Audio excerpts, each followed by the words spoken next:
ஆத்ம வணக்கம். ஆத்மபிதா சுவாமி சிவானந்த பரமஹம்சர் அவர்கள் அருளிய ஷடாதாரங்கள்.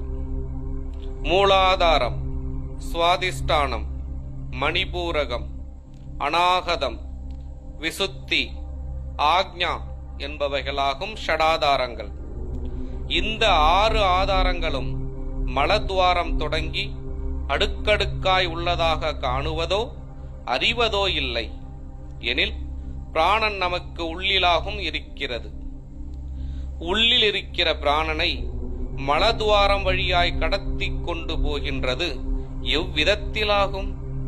அதுவும் அல்லாமல் தாங்கள் சொன்னபடி மலத்வாரம்தான் மூலாதாரம் என்று வைத்தால் அந்த வழியாக ஜீவனை பிரம்மரந்திரத்தில் கொண்டு போக வேண்டுமானால் நமது உள்ளில் உள்ள ஜீவனை வெளியே விட்டல்லாமல் முன் சொன்ன மலத்வாரத்தின் வழியாக மேலே கொண்டு போக முடியாது. அவ்விதம் உள்ளிலுள்ள ஜீவனை வெளியில் விட்டால் சவம், அதாவது பிணமாய் போகும். அப்படி இருக்க மூலாதாரம் மலத்வாரமாயிருப்பதற்கு வழியில்லை. அதுவுமன்றி ஆதாரங்கள் ஒவ்வொன்றும் மேலே மேலே அடுக்கடுக்காயிருக்கின்றன என்றும் அவற்றில் பிராணன் ஒவ்வொன்றும் கிரமப்படி தாண்டி தாண்டி பிரம்மரந்திரத்தில் சேர வேண்டும் என்றும் சொல்லுகிறீர் அல்லவா? அது நம்முடைய மலத்வாரம் முதல் பிரம்மரந்திரம் வரை அடுக்கடுக்காய் இருப்பதில்லை என்பதை குறித்து ஓர் உதாரணம் சொல்லுகிறோம்.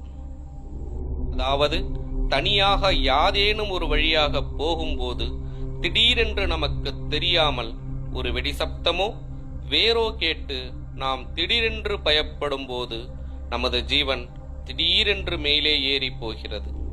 அது எங்கிருந்து ஏறி போகிறது? நமது உள்ளில் இருந்தோ வெளியில் இருந்தோ எனில் உள்ளிலிருந்தே ஆகும்.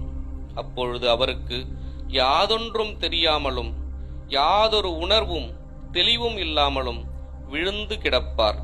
அதற்கு காரணம் ஜீவன் மேலே போனதால் ஆகும். அப்பொழுது நமக்கு மலத்வாரம் முதல் 6 ஆதாரங்கள் அடுக்கடுக்காய் மேலே போவதற்கு இருந்ததானால் நாம் பயப்பட்டு ஜீவன் மேலே ஓடி போகும்போது நீர் மேற்சொல்லிய ஆதாரங்கள் ஒன்றுமே காணுவதில்லை அல்லவா? அப்படி இருந்திருக்குமானால் ஜீவன் அவற்றை தட்டி திறந்திருக்க வேண்டுமல்லவா? அதுவும் உண்டாகவில்லை அல்லவா? அதுவுமன்றி நாம் தூங்கும்போது நம்முடைய ஜீவன் நமது உள்ளிலேயே கதாகதம், அதாவது நடனம் செய்து கொண்டிருக்கின்றது. அதற்குத்தான் சமீரணன் என்று பெயர். அந்த சமீரணன் உள்ளிலேயே மேலும் கீழும் கதாகதம், அதாவது நடனம் செய்து பிரம்மரந்திரத்தோடு தாக்கிக் கொண்டிருக்கின்ற கதியாகும். அப்பொழுதும் 6 ஆதாரங்கள் அடுக்கடுக்காய் உள்ளதாக காணுவதோ அறிவதோ இல்லை. தவிர மூலம் என்பது தூர், அதாவது அடி, அதாவது உற்பத்தி ஸ்தானமாகும். அதை மலத்வாரம் என்று சொல்லுவதற்கு ஒருபோதும் முடியாது. மூலம் என்பது தூர், அது நம்முடைய சிரசாகின்றது. நம்முடைய சிருஷ்டி சிரசில் இருந்து ஆரம்பிக்கின்றதாகும். சிரசு இல்லாமல் இருந்தால் யாதொன்றும் இல்லை. ஆகவே மூலம் என்பது கிழங்கு, அதாவது உற்பத்தி ஸ்தானம். அது அவனவனுடைய சிரசாகும். அவனவனுடைய சிரசில் இருந்தாகும் எல்லா உற்பத்திகளும். ஆகவே சலித்துக் கொண்டிருக்கின்ற சகல ஜீவிகளுடைய தூரும் மேற்பக்கத்தில் இருக்கின்றது. அது சிரசாகும்.